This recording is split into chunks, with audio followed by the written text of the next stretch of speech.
Hello everyone, this is Jamie Starr with the New World News Network. On this episode, I'm going to just touch on a few little points here and there on all of the incidences over the past week with the police, Black Lives Matter, and everything that's sort of stemming out of this. Now, this is going to be a shorter video compared to the first episode of the podcast I'm going to be doing, hopefully tomorrow, which will be a full 2 to 3 hours of just really delving into this video. And with all the articles I've pulled and everything I have, the basic premise, and I'd say hypothesis I'm going to be putting forth is that there's a open war on white people. And at first I came across, when Donald Trump first started running, this what was called a conspiracy theory, the concept of white genocide, and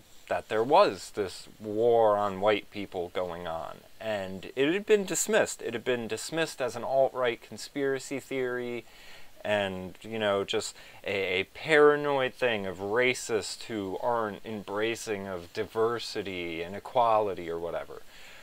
But as I started pulling all of these articles for this episode, it just becomes abundantly clear. Like, it is the common thread between all of them. And at first, I did a dry run-through of the show, and I'm going through all these points, and I'm like, man, I feel horrible because it's, to some extent, I'm just like, black people have this wrong, they have this wrong, they have this wrong. Why aren't they focused on this?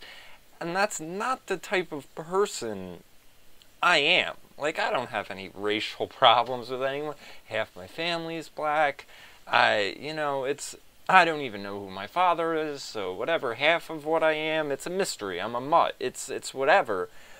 But in terms of the public narrative and the stuff being put across in the news, and now the fact that there is a basic open declaration of war, whether it be from the Black Lives Matter movement or even ISIS has come out and say target white people specifically to avoid hate crime statutes.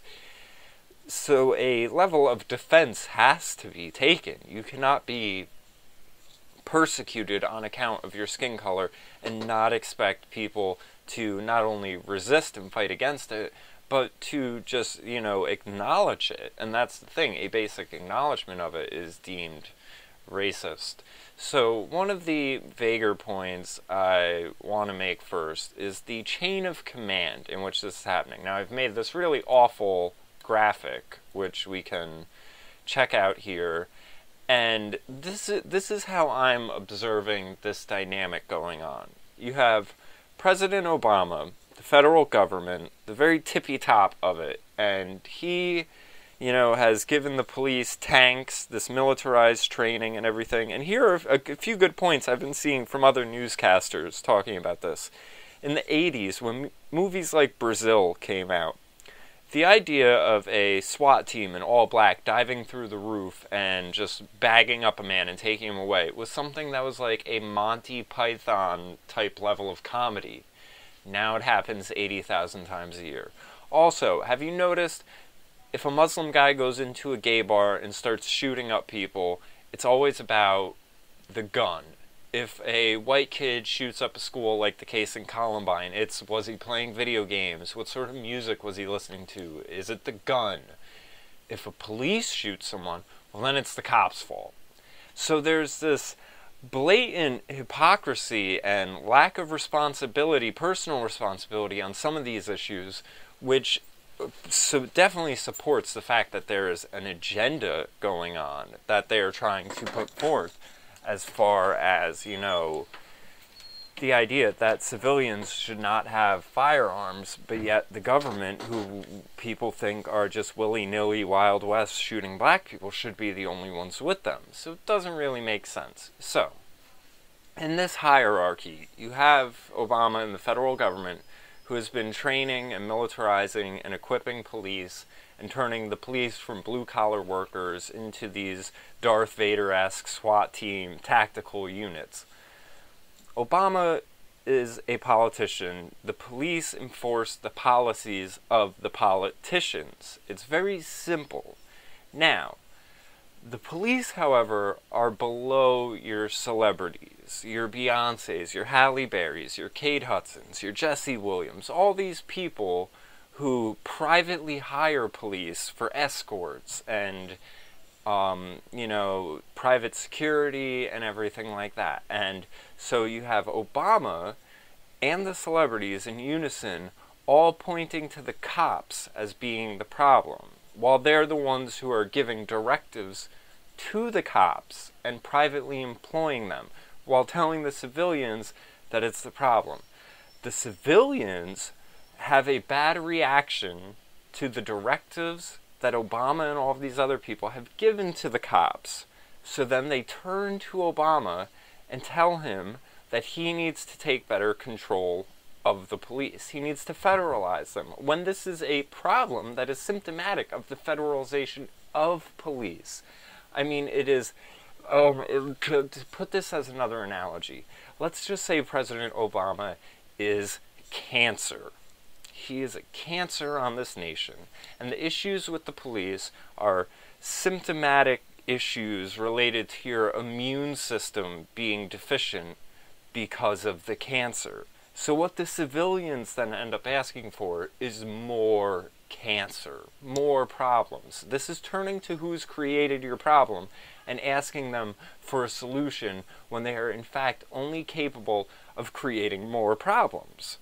So, I hope my shitty graphic helped illustrate that point of where in this hierarchy everyone is falling, and we're not dealing with the issue at the head of the issue. We're going to the head of it that has created it and asking it to fix it instead when it's incapable of it. Now, another person got shot. The story so far is that the person pulled a gun on cops and they shot him. People are already hopping on this little, 3 shots to the head. 3 shots. I mean, same thing with the Tamir Rice. 2 seconds. They only waited 2 seconds. As if 3 seconds would make a difference. As if a minute makes a difference. And it does make a difference. Because if he really had a gun and he was really looking to cause malice intent, it would make a world of difference.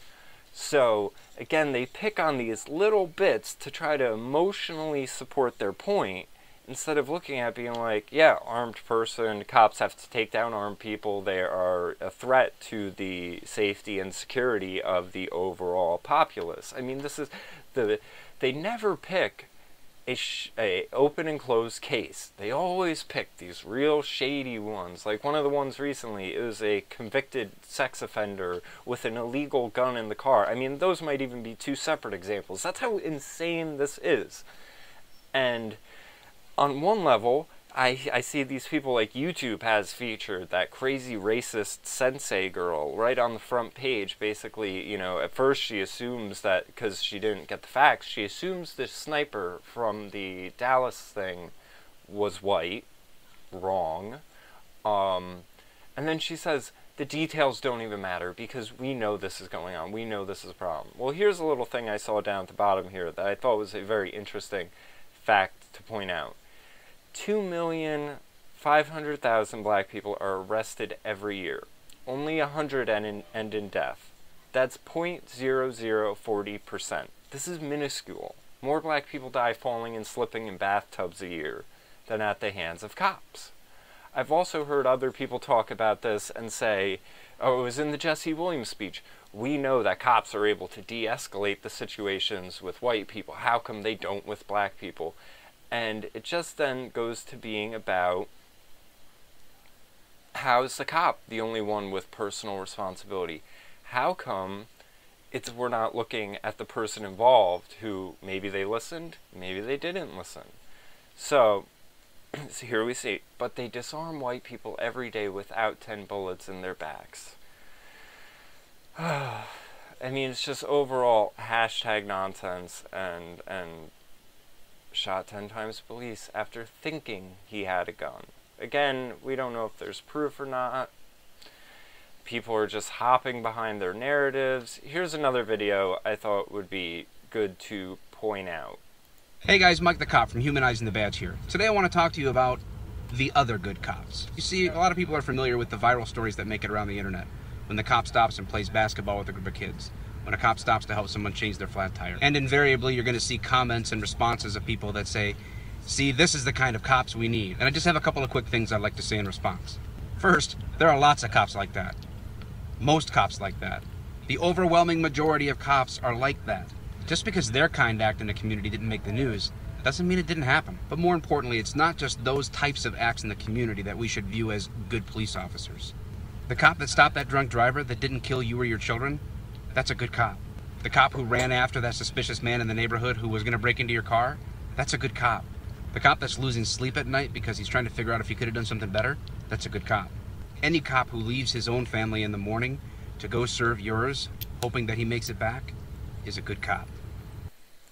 Now, another point I want to bring up is if you want to know who the racist is in this dynamic, or the collectivist. I mean, here we see somehow fuck 12. I don't understand the significance of the 12, but the 12 has become the cops, basically. And you basically have all these people online being like, we shooting back now, we killing these police and everything. And there was an incident in my local community where there was a kid, I've been told through numerous sources that this kid was on the straight and narrow, you know, planned to make it out of the hood and everything, and he ended up shot.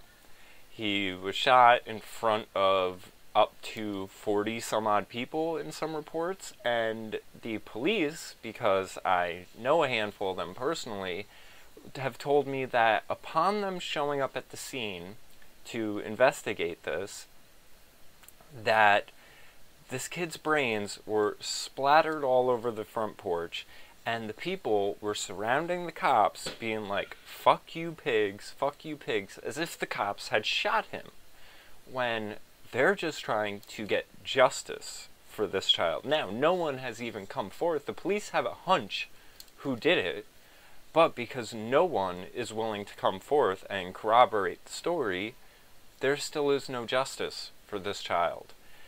No Black Lives Matter concern about it. Public outcry has died down. It's whatever. And maybe a year or two from now, someone will end up shot, and it will be in retaliation over it. So it's basically a, you know, people wanting to revert back to being uncivilized, to us settling our own beefs, because they've completely lost faith in the justice system and how it works. And the only reason that they have lost faith in it is because they're completely ignorant to it and how it works. The reality of it is no one's ever been arrested in the modern day and age simply for being black. Are black people looked at more often for crimes and things like that? Yeah. But if you look, I mean, recently in New York City, for example, you had like 90, maybe 96% of all gun crimes involved African Americans or Latinos. Very little amounts of white people.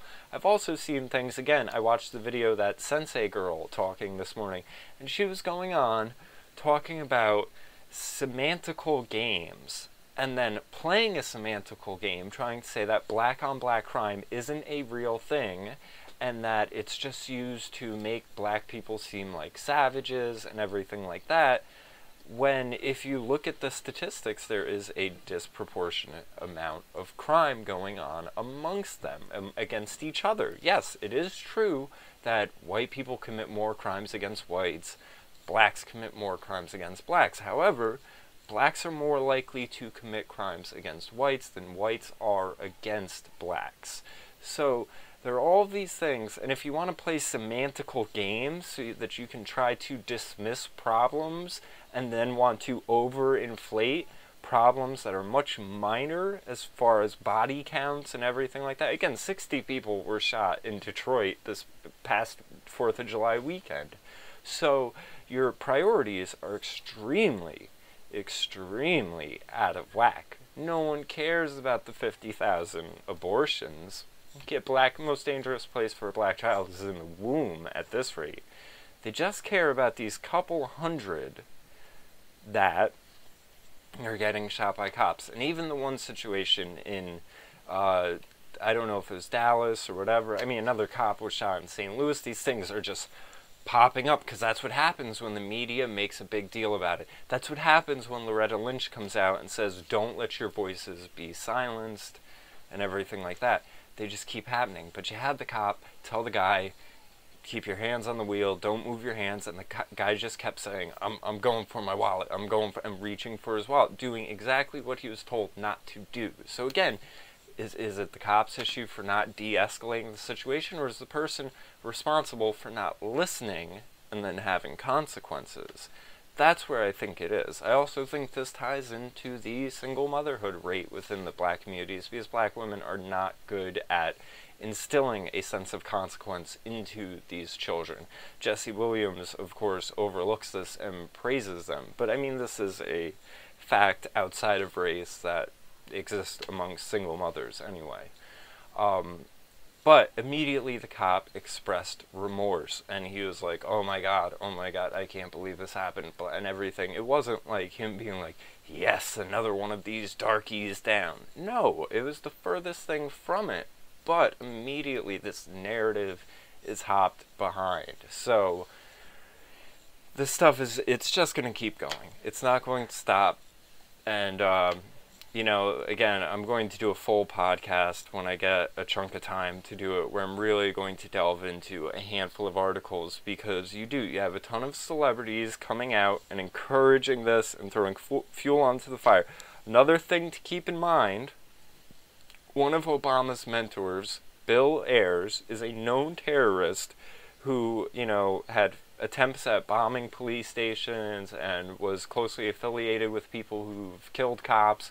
So none of this should be any surprise. This should in fact be what we should have expected with Obama coming into office. If you ever heard the phrase, you know, show me your friends and I'll show you where you'll be in 10 years, this is that coming to fruition.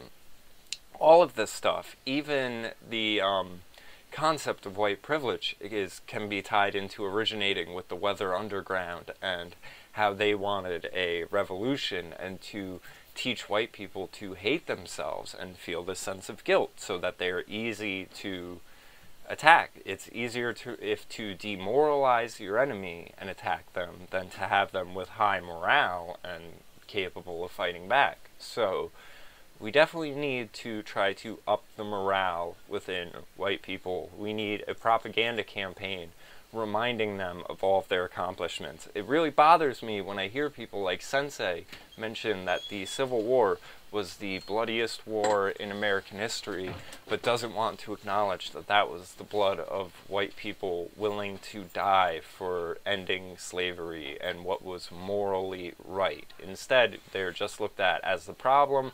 They'll acknowledge that it was a bloody war, but won't even acknowledge whose blood was spilt. So those are just a few loose ends, here and there stuff about these issues I wanted to cover and get out while this topic is hot. So, hope everyone enjoyed. Check the links below, subscribe to the channel. Got a lot more content coming, as you can see from this folder, and a whole bunch of stuff I'm going to be covering in the first episode of the podcast. So, make sure you stay tuned to check it out.